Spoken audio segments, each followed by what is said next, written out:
You think discipline is about motivation. That's the first lie you swallowed. Discipline isn't feelings, habits, or cute routines. Discipline is violence against your weaker self. It's the daily execution of excuses. And most people avoid that truth because it terrifies them. They want comfort, not control. They want results without sacrifice. That's why they stay average and call it balance. If this already makes you uncomfortable, good. That's your weakness being exposed. Here's what they don't tell you. Real discipline feels like losing parts of yourself.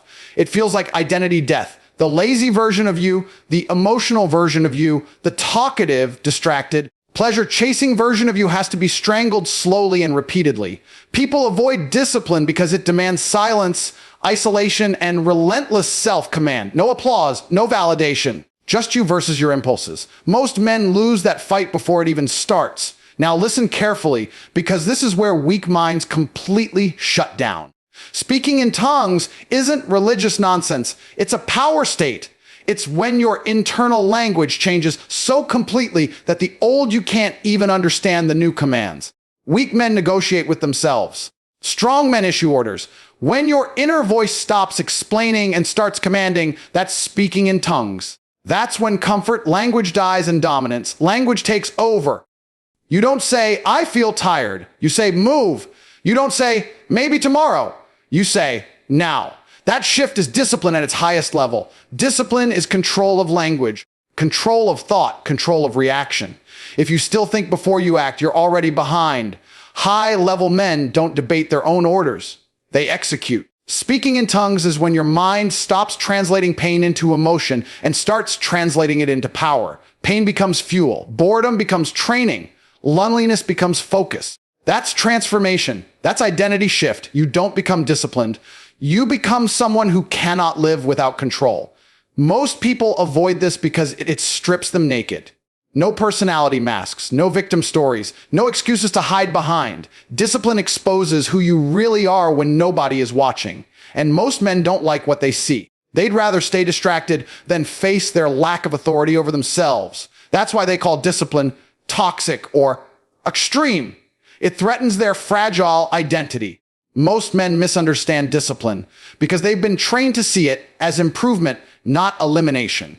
They think discipline is about adding better habits, smarter routines, or more motivation to an already broken system. That belief is weak. Discipline is subtraction. It is the deliberate removal of the version of you that seeks comfort, delay, and emotional justification. Every time you hesitate, negotiate, or explain why you can't act, that weaker version is alive and in control. Discipline begins the moment you decide that version no longer deserves oxygen.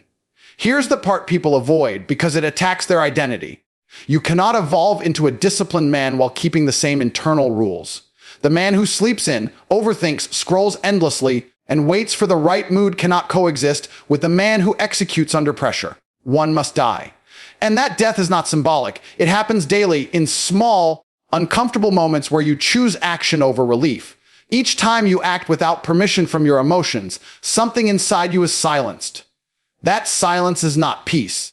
It's power taking shape. Most men fail here because they are emotionally attached to their excuses. They protect them. They polish them. They call them reasons so they sound intelligent. But discipline doesn't care how logical your excuse is. It only measures whether you moved or not. A disciplined man doesn't ask if he's tired, inspired, or in the mood. Those questions belong to a weaker identity. He acts because action is who he is. When you reach that level, effort disappears. Not because the work is easy, but because hesitation has been eliminated. Understand this clearly. Killing the weaker self feels brutal because it is. There is no applause for waking up early when your body screams to stay in bed. No one congratulates you for doing the work when boredom suffocates you. No audience sees you say no to comfort when no one would blame you for saying yes. That's why discipline is rare. It happens in private, where the only witness is your own conscience. And most men can't stand being alone with the truth of who they are. This process rewires your relationship with pain. Pain stops being something to avoid and becomes something to use. The weak version of you interprets pain as a warning. The disciplined version reads it as confirmation. Confirmation that you're moving in the right direction. Confirmation that something old is being burned away. When you stop running from discomfort, you gain authority over yourself. And self-authority is the foundation of all other power. Here's where the shift becomes permanent. Once you've executed the weaker self enough times, it stops fighting back. The excuses get quieter. The emotional resistance weakens. What used to feel like force becomes standard. You don't hype yourself up. You don't seek motivation. You simply move because that's the only option your identity allows.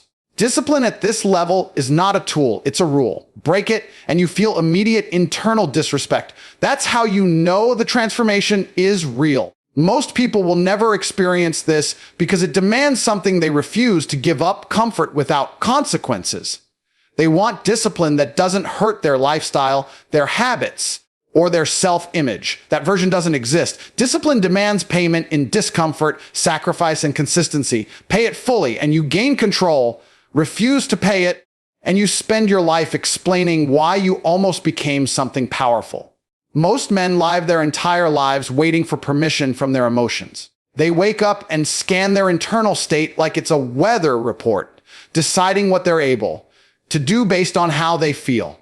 That habit alone disqualifies them from power. When you allow motivation to decide your actions, you hand control to something unstable, unpredictable, and weak. Motivation is temporary by nature. It rises, falls, disappears, and returns without warning. Building your life on it is the same as building on sand. Men who operate at a high level understand a hard truth: early feelings are irrelevant to execution. They don't ask themselves if they feel like training, working, or pushing forward. They already decided who they are, and that decision outranks emotion. Command replaces motivation. Command is cold, simple, and absolute. It doesn't explain itself. It doesn't ask for agreement. It issues an order and expects compliance. When your internal system works this way, action becomes automatic, not emotional. This is where most people panic. They believe removing emotion means becoming robotic or empty. That's nonsense. It means becoming reliable. A man who only performs when inspired is a liability to himself and everyone around him. A man who moves on command is dependable under pressure. Pressure is where reality lies. Anyone can perform when they're excited. Very few can perform when they're bored, tired, or irritated. That difference is not talent. It's authority over the self. Watch how weak men talk to themselves. They negotiate. They delay. They soften their own instructions. Maybe later. I'll start tomorrow. I deserve a break. Every sentence gives emotion veto power. Strong men speak differently internally. The language is shorter, sharper. Final. Stand up. Do it. Finish. There is no debate because debate implies equal power between impulse and intention.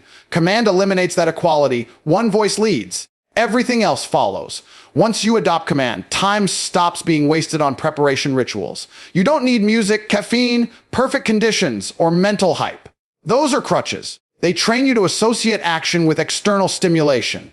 Command detaches action from environment. You move in silence.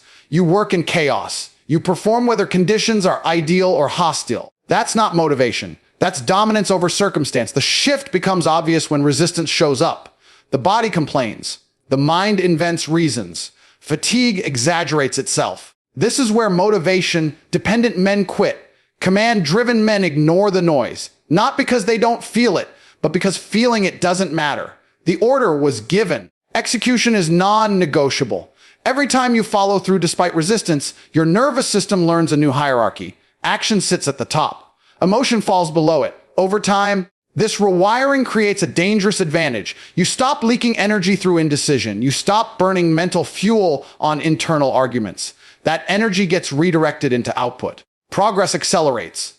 Others see consistency and call it discipline, but they don't understand the mechanism. It's not willpower. It's the removal of choice. You don't choose whether to act. That decision was made long ago. You only choose how well you execute. Most men never reach this level because it strips them of their favorite excuse. When motivation is no longer required, there's nothing left to blame. No mood, no burnout narrative, no external factor, just responsibility. And responsibility is heavy. It forces you to confront the truth that your life is a direct result of what you do, not what you feel. Very few men are willing to carry that weight. Those who do don't talk about it. They just move consistently, quietly, and without hesitation. Most men never realize that their biggest limitation isn't strength, intelligence, or opportunity. It's the language running in their head. The words you use internally shape the speed of your actions, the quality of your decisions, and the level of control you hold over yourself.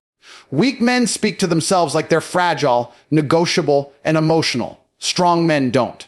When your internal language changes, your behavior has no choice but to follow. That shift is what separates discipline as effort and discipline as identity. Listen to how the average man talks to himself under pressure.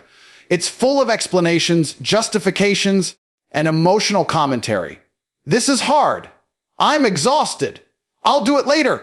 Every sentence gives pain a microphone and turns discomfort into a discussion. That internal dialogue drains energy before action even begins. The mind gets tired arguing long before the body does. This is why most people feel exhausted without doing anything meaningful. They waste their strength on self-talk instead of execution. When your inner language becomes sharper, shorter, and colder, something powerful happens. There is no room for drama, no space for interpretation. Commands replace commentary. Get up, start, finish. These words don't invite feeling into the process. They bypass it. The body responds faster because it's not being asked how it feels. It's being told what to do. That's not aggression. That's efficiency. High-performance environments work the same way for a reason. Clear commands eliminate hesitation. This change feels uncomfortable at first because it removes emotional protection. When you stop explaining yourself to yourself, there's nowhere to hide. You can no longer pretend you're trying. You either move or you don't. That level of honesty scares people. They prefer long internal conversations because conversation creates the illusion of progress. Command exposes reality instantly. You see who you are in real time without filters. As this internal language hardens, discipline stops feeling like resistance and starts feeling like alignment. You're no longer forcing yourself to act against your nature. You're redefining your nature. The old voice that wanted comfort, sympathy, and permission gets drowned out through repetition. Not by motivation, not by hype, but by consistency and command. Each time you obey your own order, authority strengthens. Each time you hesitate, it weakens. The system is simple and brutally fair. This is where identity shifts permanently. You stop seeing yourself as someone who is working on discipline. That phrase disappears. You become someone who moves on instruction. You don't admire discipline from a distance. You embody it. When challenges appear, your internal response doesn't escalate emotionally. It contracts linguistically. Fewer words, less noise, faster action. That's how pressure gets neutralized, not through confident speeches, but through silence and movement. Most men never reach this level because they confuse emotional awareness with control. They think acknowledging every feeling makes them mature. In reality, it makes them slow. Feelings don't need attention during execution. They can exist without being obeyed. The disciplined mind understands this distinction. You can feel resistance and still move. You can feel doubt and still act. You can feel fatigue and still finish. Language is the switch that decides which one happens.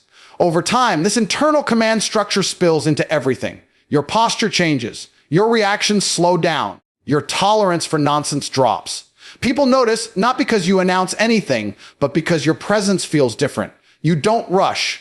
You don't explain. You don't seek approval. You act, and the environment adjusts around you. That's what happens when the language inside you no longer belongs to weakness. It belongs to control. Most men say they want power, but what they really want is applause.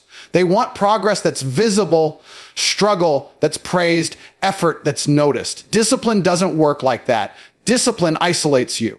It removes the audience. It forces you into long stretches where nothing you do is seen, validated, or rewarded.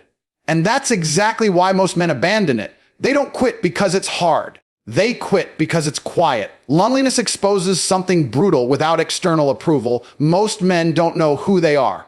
When there's no one watching, cheering, or checking in, their discipline collapses. They suddenly feel lost, unmotivated, disconnected. Not because discipline failed, but because their identity was built on reaction, not authority. Discipline demands that you become your own standard. And for men addicted to validation, that feels like punishment. When you start doing the right things consistently with no recognition, The mind looks for escape routes. It asks why you're doing this if no one cares. It tries to convince you that effort only matters when it's visible. That's weakness disguised as logic. Real power has always been built in isolation. Every man who dominates his field spends more time alone with pressure than surrounded by praise. Solitude is not a side effect of discipline. It's a requirement. This is where the separation happens. The average man interprets loneliness as a signal to stop. He assumes something is wrong. He fills the silence with noise, distractions, social approval, or meaningless interaction just to feel normal again. The disciplined man reads loneliness differently. He understands that silence is where control is. No interference, no opinions, no emotional contamination, just repetition, focus, and self-command. There's a reason isolation sharpens you. Without constant input from others, your thoughts become clearer. Your reactions slow down. Your tolerance for nonsense drops. You stop performing and start executing. You don't need to announce progress because you're too busy becoming dangerous in private. That's uncomfortable for men who want to be liked. Discipline doesn't care about likability. It cares about results. Most people never stay disciplined long enough to experience this shift. They confuse loneliness with emptiness. They mistake silence for lack of progress. They quit right before solitude transforms into strength. Because on the other side of that isolation is something rare, self-trust. When you show up every day with no witnesses, you stop needing reassurance. You know what you're capable of because you've tested it repeatedly alone. This level of discipline changes how you move in the world. You don't rush into conversations. You don't overshare. You don't seek agreement. You've already spent time facing yourself without distractions. That builds an internal stability most men never develop. Their confidence depends on reaction. Yours doesn't. It comes from knowing that even when everything is quiet, you still execute. Loneliness also kills fantasy. When you're alone with your habits, there's no one to blame, impress, or deceive. Your flaws become obvious. Your inconsistencies become loud. Discipline forces you to confront those things instead of hiding behind social noise. That confrontation hurts. That's why people avoid it. But once you survive it, excuses lose their power. You stop lying to yourself because there's no benefit in doing so. Men who embrace this isolation don't become antisocial. They become selective. They value their time differently. They protect their routines. They don't waste energy explaining themselves. When they re-enter the world, their presence carries weight because it wasn't built in crowds. It was built in silence, repetition, and pressure. Most men will never accept this price. They'll choose comfort, connection, and constant stimulation over solitude and control. They'll call loneliness unhealthy to justify their avoidance. But the truth is simple. If you can't stand being alone while doing what must be done, you're not disciplined. You're dependent.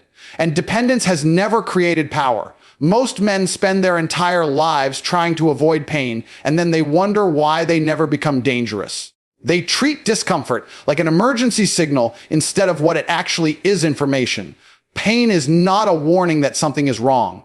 It's feedback that something is changing. Weak men misread that signal and retreat. Strong men recognize it and lean in. That single difference explains why most people stay stuck while a few separate themselves completely. From the moment discomfort appears, the average man starts negotiating. He looks for shortcuts, distractions, or justifications to stop. He tells himself the pain means he's overdoing it, pushing too hard, or being unrealistic. That interpretation protects his comfort, but destroys his progress. Pain doesn't show up to harm you. It shows up to test whether you're in control or still a slave to sensation. Every time pain makes your decisions for you, it proves you don't run your own system. The disciplined man processes pain differently. He doesn't romanticize it, complain about it, or dramatize it. He uses it. Pain becomes confirmation that he's operating outside his comfort identity. That's where growth lies. When the body resists, when the mind pushes back, when everything inside you wants to stop, that's the exact moment discipline matters. Not before, not after, right there. That's the moment that defines whether you're building control or reinforcing weakness. This is why people who avoid pain stay emotionally reactive. They've trained themselves to associate discomfort with danger.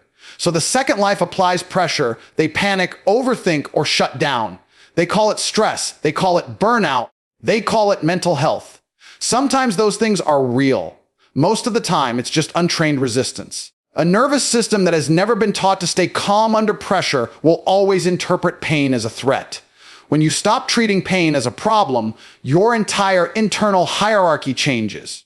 You stop asking how to feel better and start asking how to move forward. The question shifts from relief to control. That's not brutality, that's maturity. A man who can stay composed while uncomfortable has an advantage over everyone who needs comfort to function. He doesn't need perfect conditions. He doesn't need reassurance. He doesn't need to escape. He stays present and executes. Pain also exposes honesty. You can fake confidence when things are easy. You can fake discipline when motivation is high. You can fake progress when no one is testing you. Pain removes all that. It strips you down to behavior. What you do when it hurts is who you really are. That's why pain is such a reliable filter. It shows you your true level instantly. No speeches, no identity claims, just action or collapse. As this relationship with pain changes, fear loses its leverage. Fear feeds on avoidance. The more you avoid discomfort, the more power it gains over you. When you move through pain repeatedly, fear gets quieter. Not because you're fearless, but because fear stops working. It no longer controls behavior. It becomes background noise instead of a decision maker. That's real confidence. Not bravado, not aggression, but unshakable composure under pressure. This is where most men get it wrong. They think strength means feeling less pain. It doesn't. Strength means pain no longer controls your response. You still feel it. You just don't obey it. That distinction is everything. The body can scream while the mind stays calm. The mind can doubt while the body keeps moving. That separation is the mark of discipline. It's the difference between reacting and commanding. Over time, pain stops being something you endure and starts becoming something you recognize instantly. You know what it means. You know what to do when it shows up. There's no confusion, no internal chaos, just clarity. Pain equals pressure. Pressure equals adaptation. Adaptation equals control. That loop hardens you without making you reckless. It sharpens you without making you emotional. Most men will never reach this point because they're too busy protecting themselves from discomfort instead of using it. They want progress without friction. They want strength without strain. That deal doesn't exist. Pain is the entry fee. If you stop trying to avoid it, you stop being ruled by it. And when pain no longer scares you, very little else can. Most men secretly want discipline to make them feel good. They expect clarity, confidence, and inner peace as the reward for consistency. That expectation alone proves they don't understand what discipline actually does. Discipline doesn't exist to make you happy. Happiness is unstable, emotional, and temporary. Discipline exists to make you effective, and effectiveness is intimidating. When you become effective, you stop blending in. You stop being relatable. You stop being ignored. That shift unsettles people, including you at first. Comfort creates familiarity. Familiarity makes you invisible. The man who seeks happiness above all else shapes his life to avoid tension, conflict, and friction. He becomes easy to predict, easy to dismiss, and easy to replace. Discipline does the opposite. It sharpens your edge. It removes softness from your behavior and precision from your decisions. Over time, people stop feeling relaxed around you. Not because you're aggressive, but because you're solid. You don't bend to moods, pressure, or opinions. That consistency creates gravity. This is where most men pull back. They sense the shift and get uncomfortable with it. They notice people reacting differently, fewer jokes, fewer invitations, less casual validation. Discipline starts costing them social ease, and they panic. They interpret that loss as something negative instead of what it really is: separation. When you become disciplined, you stop signaling availability for nonsense. People feel that, and people who thrive on comfort don't like being reminded of their lack of control. Respect is rarely loud. It's quiet observation mixed with distance. When you consistently do what others avoid, they may not praise you, but they register you. They watch how you move, how you speak, how you handle pressure. They notice that you don't complain, explain, or seek sympathy. That creates unease because it exposes contrast. Your discipline becomes a mirror they didn't ask for. Some will admire it silently. Others will resent it quietly. Both reactions mean the same thing: you're no longer harmless. Fear doesn't always look like intimidation. Sometimes it looks like hesitation, caution, or careful language around you. People choose their words more precisely. They don't test boundaries as casually. They assume you mean what you say. That's not because you're threatening. It's because discipline has removed inconsistency from your character. Inconsistency invites challenge. Consistency shuts it down. When your actions align tightly with your standards, there's nothing to probe. This is also why discipline makes weak men uncomfortable. They rely on emotional leverage, social pressure, or chaos to function. Disciplined men don't respond to those tools. You can't guilt them into action or shame them into stopping. You can't rush them or distract them. That lack of influence feels like danger to people who are used to control through noise.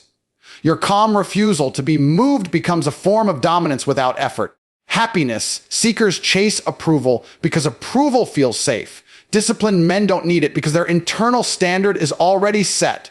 They measure themselves against execution, not applause. That self-sufficiency is rare, and rarity creates value. Value creates respect. Respect creates distance. Distance creates authority. None of this is emotional. It's structural. Discipline restructures how you relate to yourself, and the world adjusts accordingly. The irony is that disciplined men are often more at peace than happy men.